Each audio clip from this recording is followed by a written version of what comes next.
मेरे प्यारे भाइयों एवं बहनों, आज मैं आप सबको रविंद्रनाथ टैगोर जी की कहानी सुनाने जा रही हूँ, जिसका शीर्षक है कवि का हृदय। चांदनी रात में भगवान विष्णु बैठे मन ही मन गुनगुना रहे थे। मैं विचार किया करता था कि मनुष्य सृष्टि का सबसे सुंदर निर्माण है, किंतु मेरा विचार भ्रामक सिद्ध हुआ।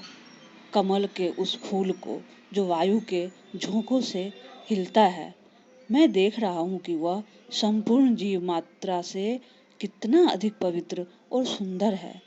उसकी पंखुड़ियाँ अभी अभी प्रकाश से खिली है।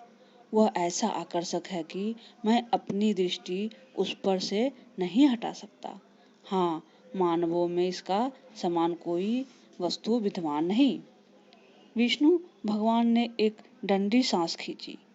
उसके एक क्षण पश्चात सोचने लगे, आखिर किस प्रकार मुझको अपनी शक्ति से एक नवीन अस्तित्व उत्पन्न करना चाहिए, जो मनुष्यों में ऐसा हो जैसा कि फूलों में कमल है, जो आकाश और पृथ्वी दोनों के लिए सुख तथा प्रसन्नता का कारण बने। ए कलम, तू एक सुंदर युवती के रूप में परिवर्तित हो जा और मेरे सामने खड़ा हो। जल में एक हल्की सी लहर उत्पन्न हुई, जैसे कृष्ण चिड़िया के पंखों से प्रकट होती है। रात अधिक प्रकाशमान हो गई। चंद्रमा पूरे प्रकाश के साथ चमकने लगा, परंतु कुछ समय पश्चात सहसा सब मौन रह गए। जादू पूरा हो गया। भगवान के सम्मुख कमल मानवीय रूप में खड़ा था। वह ऐसा सुंदर रूप था कि स्वयं देवता को भी देखकर आश्चर्य हुआ। उस रूपवती को संबोधित करके विष्णु भगवान बोले, तुम इसके पहले सरोवर का फूल थी, अब मेरी कल्पना का फूल हो। बातें करो। सुंदर युवती ने बहुत धीरे से बोलना आरंभ किया। उसका स्वर ठीक ऐसा था जैसे कमल की पंखुड़ियां प्रातः समीरण के झोंकों से बज उठती है। महाराज, आपने मुझको मानवीय रूप में परिवर्तित किया है। कहिए, अब आप मुझे किस स्थान में रहने की आज्ञा देते हैं? महाराज, पहले मैं पुष्प थी,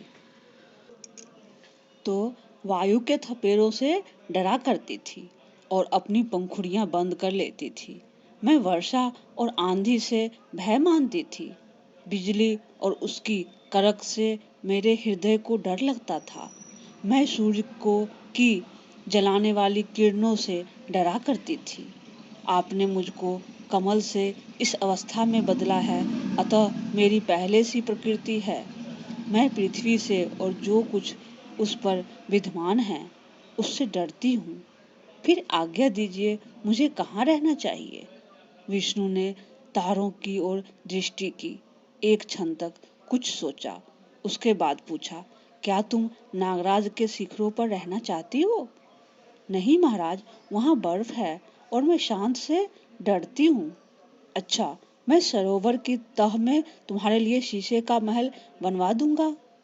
जल की गहराइयों में सर्प और भयावने जंतु रहते हैं, इसलिए मुझे डर लगता है।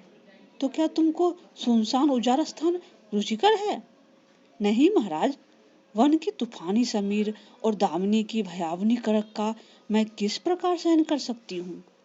तो फिर तुम्हारे लिए कौन सा स्थान निश्चित किया जाए? अजंता की गुफाओं में साधु रहते हैं। क्या तुम सबसे अलग किसी गुफा में रहना चाहती हो? महाराज, वहाँ बहुत अंधेरा है, मुझे डर लगता है। भगवान विष्णु घुटने के नीचे हाथ रखकर एक पत्थर पर बैठ गए। उनके सामने वही सुंदरी सहमी हुई खड़ी थी।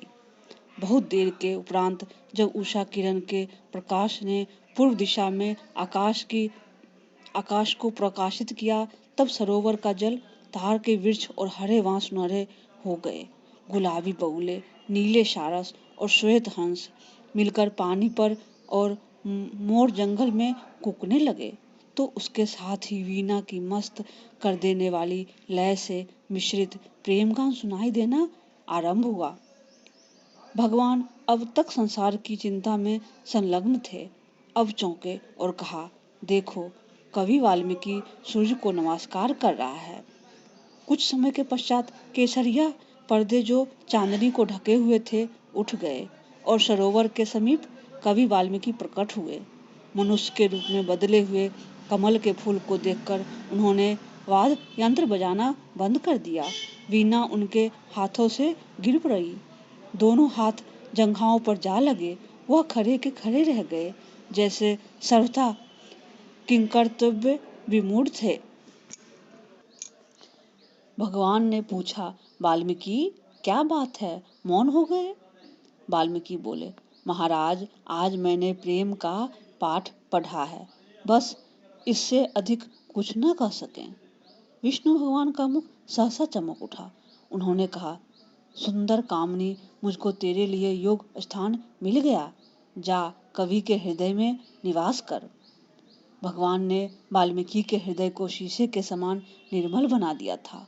वह सुंदरी अपने निर्वाचित स्थान में प्रविष्ट हो रही थी, किंतु जैसे ही उसने वाल्मीकि के हृदय की गहराई को मापा, उसका मुख पीला पड़ गया और उस पर भय छा गया। देवता को आश्चर्य हुआ। बोले, क्या कवि हृदय में भी रहने से डरती हो? महाराज, आपने मुझे किस स्थान पर रहने की आज्ञा दी है? मुझको तो उस एक ही हृदय में नागराज के शिखर, अजीब जंतुओं से भरी हुई जल की अथाह गहराई और अजंता की अंधेरी गुफाएं आदि सब कुछ दृष्टिगोचर होता है। इसलिए महाराज, मैं भयभीत होती हूँ।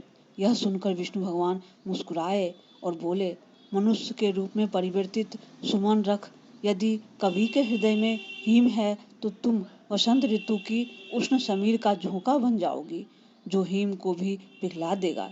यदि उसमें जल की गहराई है तो तुम उस गहराई में मोती बन जाओगी। यदि निर्जन वन है तो तुम उसमें सुख और शांति के बीज बो दोगी। यदि अजंता की गुफा है तो तुम उसके अंधेरे में सूर्य की किरण बनकर चमकोगी। कवि ने इस बीच में बोलने की शक्ति प्राप्त कर ली थी। उसकी ओर देखते ही भगवान विष्णु ने इतना और कहा, जाओ, यह वस्तु तुम्हें देता हूँ, इसे लो और सुखी रहो। आशा करती हूँ कि आप सबको ये कहानी अच्छी लगी होगी। कहानी सुनने के लिए बहुत बहुत धन्यवाद।